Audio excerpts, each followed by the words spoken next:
you guys taking time out of your schedules, hopefully not missing class to be here. But, you know, we appreciate you. Everybody's laughing. They're like, yeah, we have a lecture. So really quickly, I just want to let you guys know the steps to apply and what we're offering, and then I'll hand it over to Mark, because I know that's what you guys are all here for, to hear from him. So I am no longer the recruiter for Australia and New Zealand, so on a personal note, thank you guys for those who've been working with me in the past year. I really appreciate it. I'm handing over the reins to my peer Veronica, and she unfortunately is on a flight right now to New Zealand, so she couldn't make it here, but she wanted me to say hello and thank you for everything. So I'm still on the team. I'm going to be working in Russia and Ukraine now, though. So if you have any friends who are, yeah, I know, right? Sydney to Siberia, that's where I'm going, right? So if you guys have any Russian friends or Ukraine or Belarusian friends, like, let me know. I'll hire them. But Veronica will be taken over from here. So if you have your resume, hopefully you do, that's one way to apply. We'll submit it for you in the system. So at the end of the presentation, feel free to drop it up to me or Mark, and we'll have a quick conversation with you and collect your resume. And we'll submit it through the online system ourselves for you. You can email your new school recruiter. Her name's Veronica Finch, vefinch@microsoft.com. Or you can go online, microsoft.com/university. If you go online, microsoft.com/university, there's tons of other great information, so check that out. I put my email up here too, laurip@microsoft.com. So if you guys just want to, you know, anything, I'm still part of the team. If you need anything personal, or if I can help you guys out in any way, I still, you know, am more than happy to help you guys out with anything you need. So we have two main roles we're hiring for: full-time positions and intern positions, software dev and software dev and tests. We're always accepting applications, but right now we're in full-fledged recruiting season. So if you are ready to apply, let's get those resumes rolling right now. All of our positions are in the US, so Redmond, Washington. I'll show my artist tree here. So that's the US. Okay. Seattle somewhere right here. Okay. For those of you who aren't familiar with that, that's Florida.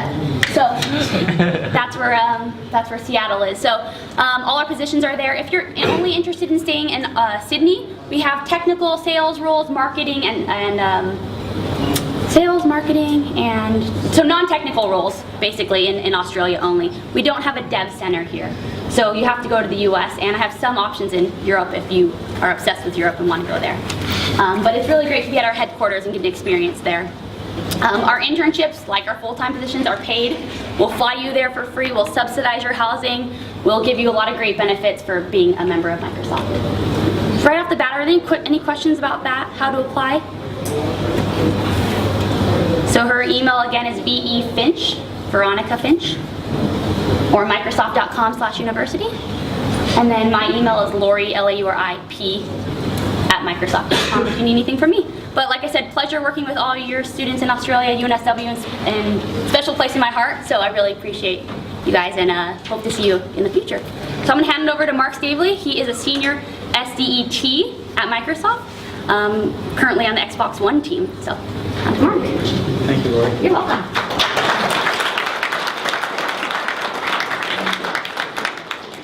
Thank you for the warm UNSW welcome. I don't know what your school mascot is, so otherwise I would say welcome for that. I've tried to put my best foot forward, and I've come up with a tech talk that hopefully you all will enjoy. I've also put together a second presentation that deals with the technical interview. So some tips and tricks. I've interviewed over 100 people to work for Microsoft. I've been on both sides of the table. I've been interviewed for different positions, and I've been interviewing for different positions. So this experience is driven by you. I will tell stuff and talk about stuff, but questions towards the end will help you get the most out of it. It's kind of like a tour guide taking you through someplace. If you ask no questions, you will get the sort of the standard spiel and experience, but if you ask questions, you'll be able to find out things you might not have otherwise been able to find out.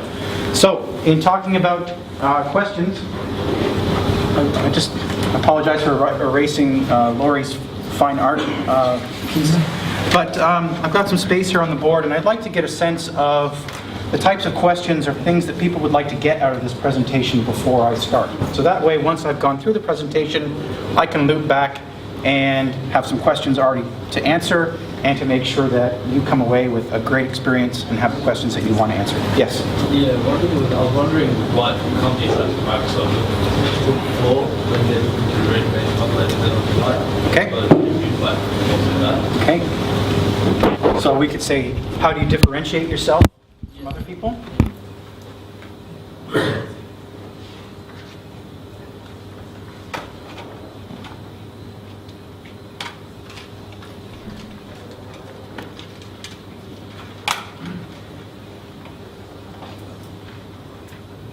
Okay, are there any others?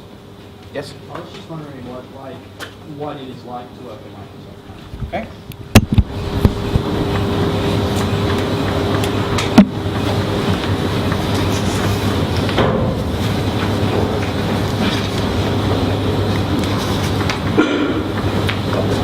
Yes. I guess an expansion on that question we just had, what it is that sets Microsoft apart from other companies in similar areas, what it, and how as a grad you'd be working through and things like that. So you'd like to understand a bit about how Microsoft innovates, what makes them innovative, and why perhaps I chose Microsoft? Yeah. Okay. Why is it exciting?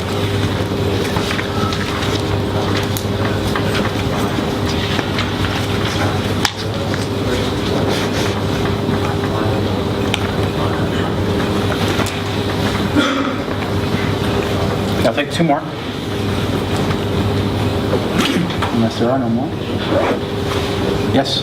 Yeah, like we talked about earlier in the expo, just horizontal that Okay.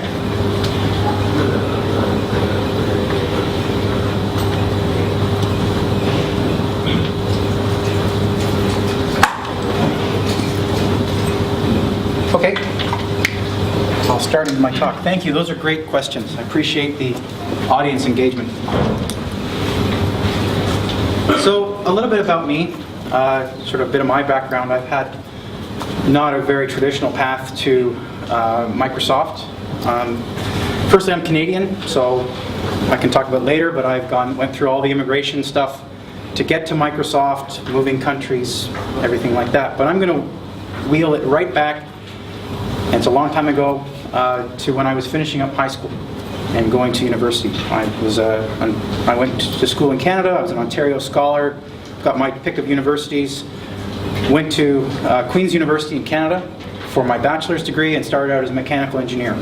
My marks at Christmas time were, so that's my first semester, my average was a 44%. I was struggling. I was finding it hard to adapt those skills from university or from high school to university, and I had to start to find out what things worked for me. I ultimately switched into computer science. I loved the numerical methods, the problem solving, how to use computers to analyze information. I left Queen's University with a degree and went to the University of Waikato in New Zealand to do my master's degree. And I worked with their machine learning group and the New Zealand Digital Library, learning how to create, do hypertext and automated learning, trying to do language analysis, all kinds of fun stuff. I then went back to Canada and worked as a researcher at the University of Toronto, doing with the Interactive Media Lab, so doing all kinds of things, search engine optimization, which led to working for a number of different startup companies in the Toronto area, very agile, very high-paced, doing geospatial retrieval, geocoding, map analysis, how do you search in a geographical space, taking that knowledge and trying to make it work in a way that works for a computer and inside the constraints of a computer. I then got into high-performance computing research, parallel programming. I helped build two of Canada's largest supercomputing centers. I had a chance to be a chief technology officer for a $30 million research project. Partway through that, I got tricked by a professor to go back to school and do my PhD. So I had a young family, and so I had a pretty loving and tolerant wife to let me go back and do a PhD with a 6-month child at home. And I was doing fun stuff like computational chemistry, drug design, high-performance computing, and how I could search for chemical structures, and sort of taking that knowledge and how do I apply it to a computer space. This time it was chemistry and life sciences. 2 years into my PhD, I got a job offer from Microsoft's high-performance computing team. And they said, if you can finish up in a year, it's all yours. So that was a pretty great motivation, along with a little girl at home, that a year later I was handing in my thesis on the way to the airport to go and move to Redmond, Washington. So there I was, starting at Microsoft. So I've had a fairly interesting path to get to where I am now, but one of the biggest themes throughout all of it is finding your passion. And your passion will evolve over your lifetime, but it's having that sense to ask yourself those hard questions. Somebody, in fact, gave me the advice at Microsoft saying, find something you would do for free. It's a big, huge company. And if you would do it for free, then that means you love it so much that going to work is going to be fun.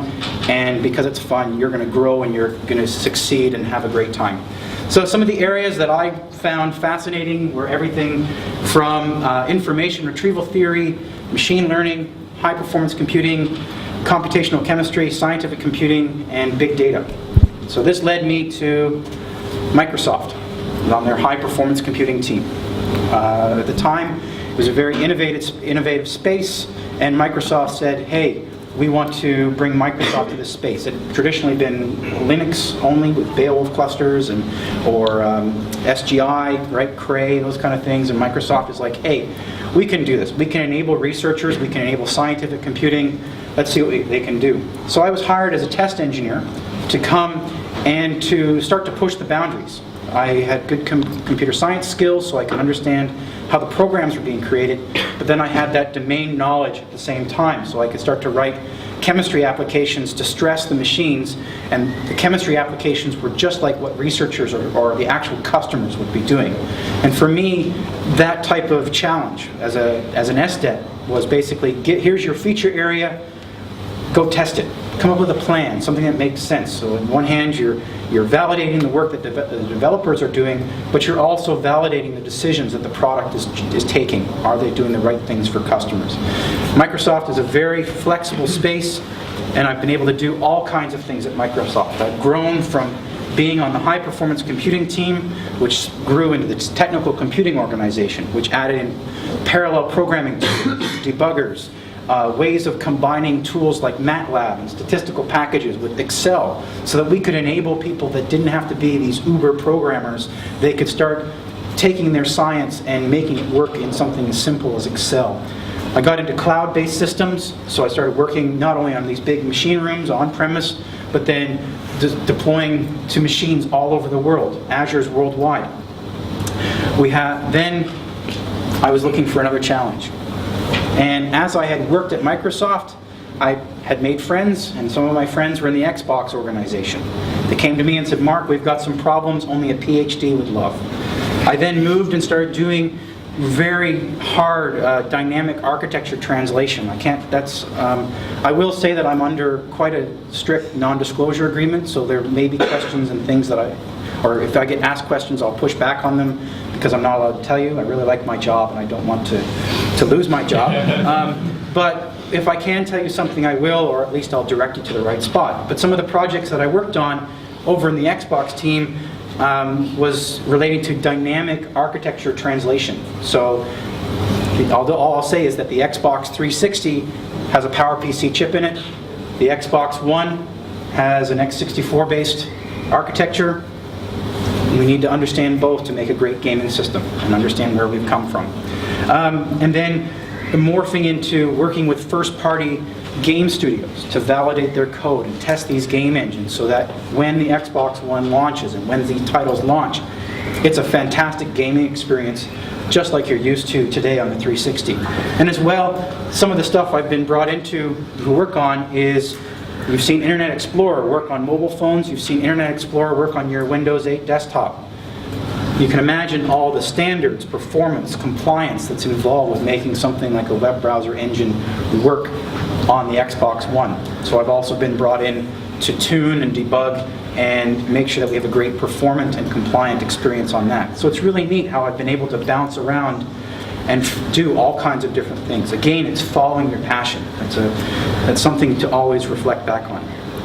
So I wanted to share a number of memorable experiences I had at Microsoft, or have had at Microsoft, with you to give you more of an idea of some of the diversity and some of the fun projects that come knocking on your door from time to time. So I had the good, has anybody here, out of curiosity, heard of something called the Top 500 Challenge? Okay, so a couple of years ago, Microsoft wanted to see how well they could do in the Top 500 Challenge. And this is a ranking of computers that's done worldwide every 6 months. And you run a standard set of benchmarks, and you're looking for the most performant computer in the world. I was flown over to Tokyo for 2 weeks. I didn't get to see much of Tokyo except for the machine room at the Tokyo Institute of Technology. It was a fantastic experience. We built a Windows cluster, and we were able to break the petaflop barrier. We had it running at 1.19 petaflops. Petaflop, well, peta is 1 quadrillion. Flop is floating point operations per second. So if you have a calculator, you do any decimal number plus another decimal number, that's a floating point operation. Dividing a decimal number, so forth. So this machine was doing 1 quadrillion of those every second. We could model tsunamis faster than they happened. It was pretty wild, the stuff we could do. I had a lot of fun because I liked scientific computing, but also as an engineer that was working on the product that was being used to drive this performance and have this happen. So that kind of relates to my first innovation example. When I started at Microsoft, Azure was in its infancy. And the high-performance computing team was concentrating on supporting these big machines that were in machine rooms. During my tenure on the Azure team and the high-performance computing team, we made it so that compute clusters could grow dynamically between an on-premise machine and into the cloud. So you can imagine you might have a cluster here, you're doing your work, and you go, oh man, I'm not going to make my deadlines. It's too slow calculations. You could open up the HPC cluster manager, connect it to Azure, and say, I'd like 1,000 more machines, please. And the next thing you know, your cluster is spreading its workload between your on-premise resources and resources that are in the sky, up in Azure. So that was pretty wild to be part of that, seeing that transformation where people are used to things, the scientific computing, the high-performance computing, only being accessible through a specialized resource in a desktop, machine room. All right. So some of you may have seen this before. I know one person in the room at least has seen this before. And one of those two people are probably laughing, wondering what it's going to be.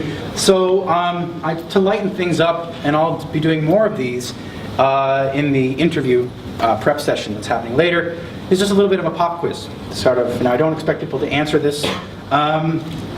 So write a function to determine if a number is a power of 2 or not. You can tell by the person giggling over there who had this question yesterday. Good. Too bad I didn't do the presentation beforehand, right? Giving you advantage. So this is a very realistic engineering interview question. And so there's different ways to think about the problem. Some people think about numbers how humans think of numbers. So that you might do something where you're, okay, I'm going to keep dividing. I apologize, the TV's kind of small. So the idea is you've got a power of 2. How do you test if it's a power of 2? You might do that mathematically. Okay, so you could keep dividing as long as 2 goes into something evenly, there's no remainder, and you have a 0 at the end. It's a power of 2. You can write that either as an iterative loop, or you can write that recursively, where it keeps calling itself. But if you start to think outside the box and think about how information is represented on a computer, you might see some patterns where with a power of 2, only 1 bit is set in the binary number. So how could you check for that 1 bit only being set? I'm sorry. Is there a way I can turn off these lights up front just to make it a bit easier for people to see?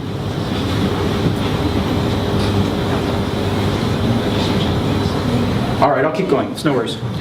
So anyhow, I can talk enough about it. With a power of 2, it's a binary number, only 1 bit is set. So you could shift all the bits and keep collecting them, and if you get more than 1 bit set, then that's another way, or you can subtract 1 and AND them and see where you go from there. So, it's sort of how you think about data and what you know about mathematics, what you know about how computers represent data, good programmers can bridge that gap to find the best solution possible.